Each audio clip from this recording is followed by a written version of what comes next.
This is the Tiger 80 from KBDFans, the best budget, entry level, in stock TKL on the market right now. I built it with blueberry chiffon switches and the PBT Islander keycaps. Initial thoughts. It has a bit of flex for you heavy typers out there. Super easy to build. In fact, this is my very first premium keyboard that I've ever built. And you can't go wrong with $225. Downside to this board, it's a bit hollow after you build it. But with the foam, the tape mod included, and the force break mod, you can easily fix the hollowness. Also, the emblem in the back isn't deep, so it's hard to see. I wish it also came with more plate options. It comes with a PC plate, polycarbonate. However, KBDFans is adding more options to it. I do want an aluminum plate since I'm using light tactiles in this build. Lastly, this is a preference opinion. The design's kind of basic.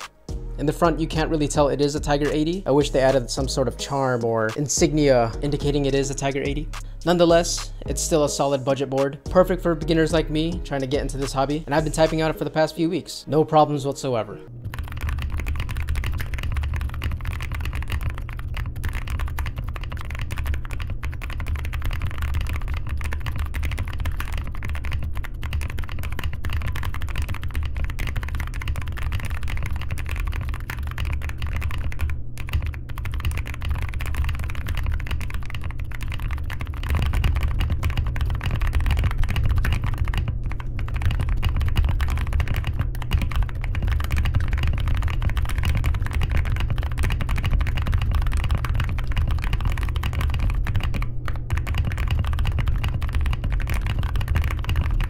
Like, comment, and subscribe to this channel. Let me know what board I should try next. I bought a new board on the Mech Market. Stay tuned for that video. See ya.